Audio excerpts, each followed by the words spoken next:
Broadcasting live from the Business RadioX studios in Atlanta, Georgia, it's time for Coach the Coach Radio. Brought to you by the Business RadioX Ambassador Program, the no-cost business development strategy for coaches who want to spend more time serving local business clients and less time selling them. Go to brxambassador.com to learn more. Now, here's your host. Lee Cantor here, another episode of Coach the Coach Radio, and this is going to be a fun one. Today on the show, we have Simon Mainwaring. He is the CEO of We First and author of Lead with We. Welcome, Simon. Thank you, Lee. Well, I'm excited to learn about We First. Tell us a little bit about your organization. How are you serving folks? Thank you. I've had a company. It's a strategic consultancy for 10 years now, and we specifically drive growth and impact for purpose-driven brands. So very small startups or solopreneurs, all the way through to companies you know like Tom's, Timberland, or Sony Pictures. So what's your backstory? How'd you get in this line of work? It's interesting. I was an advertising guy for a long time in Australia, London, and the US, where I've been living for the last 20 years. And then in 2007, 2008, Lee, I saw the global economic meltdown, and it just seemed really unfair to me, quite honestly. I looked around and thought, how can, a small number of people make an enormous amount of money and everybody else really lose their homes and their houses and their healthcare and so on? And so I wrote a book called We First, How Brands and Consumers Use Social Media to Build a Better World. And the book did well, and that launched the company for the last 10 years. And it really was about a more responsible practice of capitalism where everyone does better because more people do well instead of just a smaller number, So now in your work, are you... How do your clients find you? Are they just resonating with that message and they want to pivot maybe a little bit about the way they're doing business?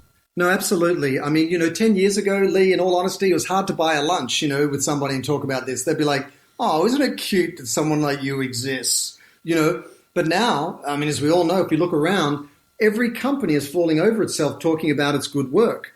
And that's because we're all acutely aware of the challenges we face, the climate emergency, plastic in our lives, loss of biodiversity. Every day we're told we're in trouble. And so companies, if they want to stay in business, they have to do less bad, more good, because people want to invest in, buy from, and work for companies that are part of the solution. Is this part? And so, to answer your question, companies, they find us, they go to wefirstbranding.com. They can see all the type of work we've done for different folks. And we really help them navigate not just how to do it, but how to do it authentically in a way that drives their business growth. Now, you mentioned the employee component to this. Do you think that this great resignation that we're in the midst of right now is a symptom of that? It is. I think people got forced through COVID to sit back and reflect on how fragile life is, how they're spending their time, what they want to, what's important to them, their families, their future. And because of that, a lot of people, not just because of the subsidies and sort of handouts that government's giving, they've stepped away and kind of said to themselves, where do I want to invest my time? And actually, Reid Hoffman, who's the CEO of LinkedIn, which is a big employment platform, said the other day that he didn't call it the Great Resignation, he called it the Great Reshuffle, as people are thinking where they want to put, direct their lives moving forward. And so the more purposeful a company is, large or small, the more able you are to get the talent you need. Now, is that something that a lot of companies and brands are really rethinking how they present themselves to the public and really trying to create that mission or that big why that is attracting the talent they need to grow? Absolutely, but I think there's an important distinction there. It's not just how they're presenting themselves to market, but that's a really important part, as you say. It's actually how they're showing up in the world. It's not just communications and marketing or maybe a corporate social responsibility, a CSR program or philanthropy. It's what's our supply chain like? And are we doing more harm to nature than good? How are we treating our people? Are we really diverse and inclusive after the Black Lives Matter movement? What products are we taking to market? Are we exposing our company to risk because we're taking products to market that are bad for you or do damage to the environment? So they're getting their house in order, and it's only going to increase, Lee, because these issues we're trying to solve for, like the climate emergency, are getting worse. And so there's going to be more and more pressure on companies to show up in accountable ways. So you think this is a real movement. This is not a fad that's just there are people giving lip service to some of this and just hoping it goes away. Well, you know what? You're right. There's a lot of companies, large and small, that just pay lip service to it. They call it purpose washing, where they put out some good messaging, but nothing changes. But what we've found is that not only the media, but also your customers and your employees and even your investors call you out. You saw, Apple, you've seen Google, you've seen Amazon, you've seen Facebook, all be called out by their employees. So there really is nowhere to hide. And so companies are really looking to make sure they're on the right side of these new market forces that are rewarding them for showing up in a positive way. And at the end of the day, Lee, yes, it's about business and the bottom line, but we've also got to solve for our future. If we just keep doing what we're doing, we're going to be in real trouble very, very soon. So now let's talk about how your firm helps. What is typical point of entry for you in an organization? Whether you're large or small, we start with an audit of the company where we just go, okay, let's have a look at see how you're showing up right now. What sort of suppliers are you working with? How are you treating your employees? How's your marketing or messaging being received? And we just work with the company, large or small, to say, hey, what sort of shape are you in? And how does that compare to your competitors? And then thirdly, we talk to the key stakeholders in the company, the leaders, whoever they may be, a solopreneur or a CEO, and say, what's your vision for the future? So we look at the company, do the research, we look at the competitors, and we speak to leaders. Then we define what's foundational for them, their purpose, which is why they exist, their positioning, which is what's unique about them, their story or tagline they take to market, and all the messaging to that end. And then we work with them to make sure that that is integrated inside the company in an authentic way. Because if you're saying one thing to the world, but it's different inside, it's worse than not doing it at all. You're going to get exposed. So we do the strategy piece in the first place. We do the culture building piece where we make sure it's true inside the company. And then and only then do we help them go out to market and tell that story. And what it unlocks, Lee, is so powerful, not only from a strategy point of view as to how they want to show up in the world, but their people are behind it, their employees, and then their customers believe in their products and what they're doing. And suddenly everyone's building your business with you, not just your marketing department, especially if you're a small company where you don't have, a lot of people to do that. Now, is your work primarily in enterprise level organizations? It's startups, which might be, a founder on their own or a small team of 4 to 6 people, through to private equity or venture-backed firms that still have small teams but have got some sort of traction in the marketplace. Or it can be a portfolio company like we worked with Timberland, which is part of VF Corporation. Or it could be, to your point, an enterprise. We've worked with, Sony Pictures and VF Corporation and VSP Global. So it runs the gamut. The common denominator really is that you've got to, want to be purposeful and you've got to want to do it for real. Whatever size you are, we can help people do that. Now, is there any thing actionable you can share with a smaller organization that they could be doing right now? Something that doesn't require hiring a consultancy, but just some low-hanging fruit? Absolutely. Firstly, number one, have a look and do a sort of a gut check on your company. Like, where are you exposed to risk?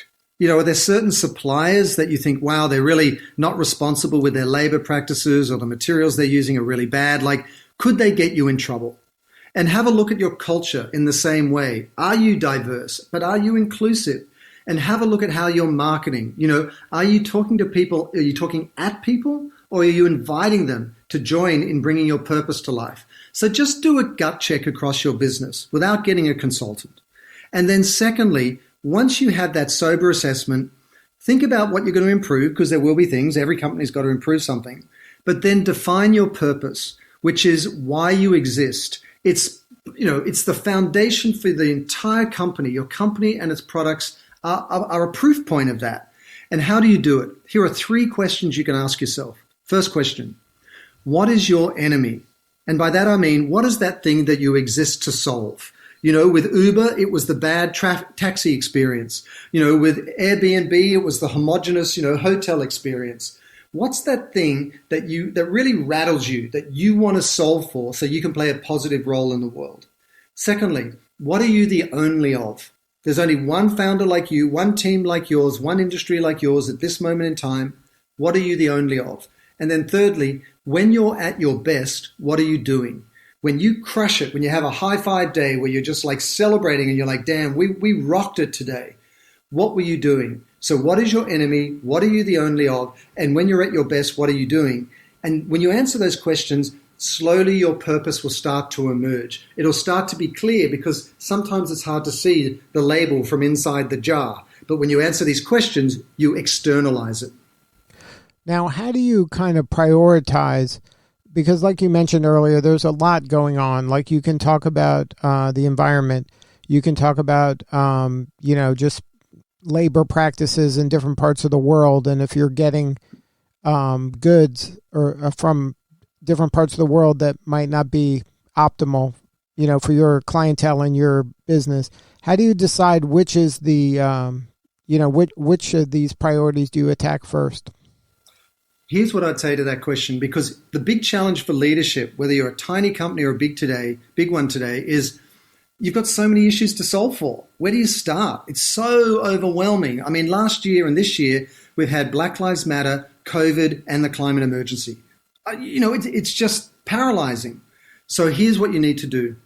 The three most important issues to consumers in the US and around the world are sustainability, or ESG, which is environmental, social, governance metrics if you're a big company, but your sustainability, your impact on the planet. Secondly, it's diversity and inclusion. Like, do you have the appropriate mix of people of color and backgrounds and so on at your company? And thirdly is fair and living wage. And you've seen the average wage in the restaurant industry and folks like Amazon go from $15 to $17 to $20 as they compete for talent. So do these three things right: sustainability, D&I, and fair and living wage. Above and beyond that, you can look at other issues like, for example, mental health, where Harry's, the razor company, wanted to help young men during COVID, and they provided a crisis text line where they could get mental health support because people were losing their jobs. You can do those issues above and beyond, but start by getting those first three things right. Now, when you're working with your clients, is this something that you have to, like you mentioned the assessment at the beginning, is this important because now you're kind of benchmarking where we're at today, and then we'll have something to measure against as we move forward? Yeah, that's such a great point, Lee. I mean, you can't manage what you don't measure, as the saying goes. So if you don't know where you're starting, how can you prove to leadership, to your CFO, to the founder, that this has been worth it, that there's ROI, return on investment? So when you go in, you can do employee surveys, or you can just bring your team together and have a discussion, but capture that. Write up the summary of what you heard, get the survey results and make sure everyone's aware of them.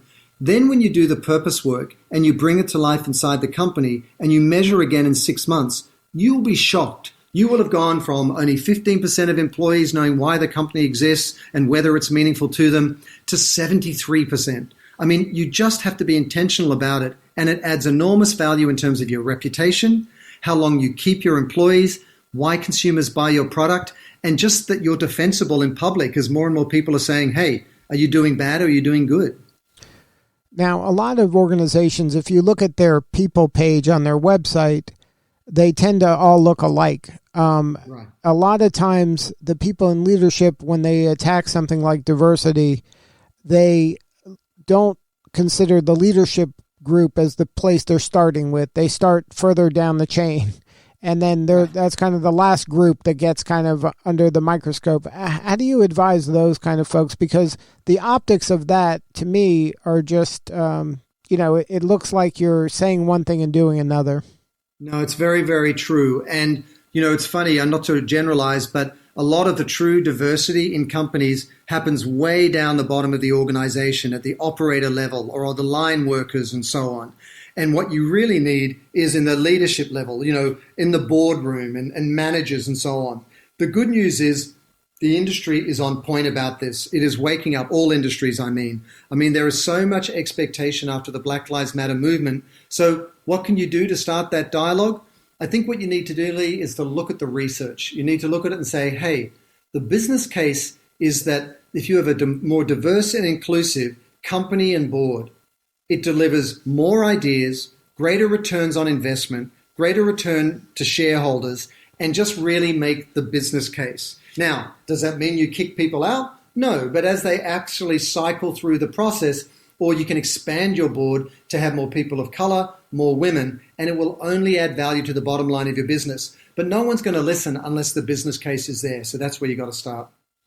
And then, like you said, this isn't something that just sounds good. It actually, there's metrics that kind of back this up. This isn't something that just sounds good and is a nice to have. There's proof that this is a better way to do business.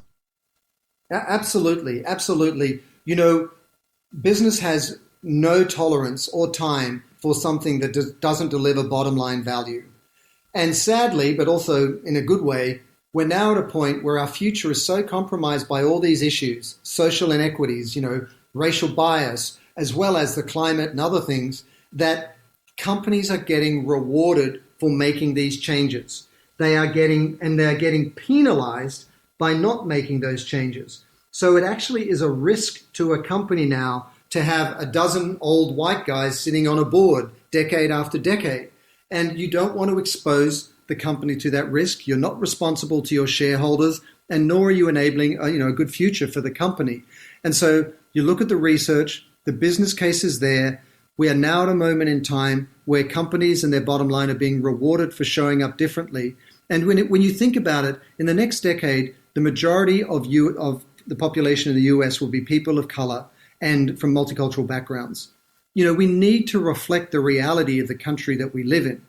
And I think that, this is only going to accelerate this expectation, especially as you're seeing a lot of capital from, investors and venture firms and so on now being directed towards people of color and multicultural communities because the statistics are so terrible. There's such disproportion there, but it is changing quickly. Yeah, but the status quo is the status quo for a reason. It's hard. A lot of folks aren't raising their hand and saying, you know what, maybe I should give somebody else a chance. It's like you said, you're going to have to expand boards and you're going to have to expand the leadership pool. It's harder to, ask people to leave or to get rid of people. No, absolutely. I think to your point, when people naturally cycle out of their term on a board and so on, that's one way. The other way is to expand the board or to start having sort of advisory boards or subcommittees and so on and nurture the next generation of leaders so that they can then take their place at the right time. I mean, there's no substitute for talent. And when you find the talent and you nurture the talent, it will rise to the top. But we just need to widen our lens and recognize not that this is just good in terms of our conscience. It absolutely is. But it's really good for business as well. So we've got to get going on it and go faster. Now, can you share a little bit with our listeners about B Corps? That's kind of new for some folks, but I think it's an important development. So we're a B Corp and a Best for the World B Corp. And what that means is that you are certified to have met the minimum criteria of what they have as a B Corp impact assessment. And what that impact assessment is they look at all aspects of your company in terms of your supply chain, your environmental footprint, how you treat your employees and so on. And you've got to get it above a score of 80.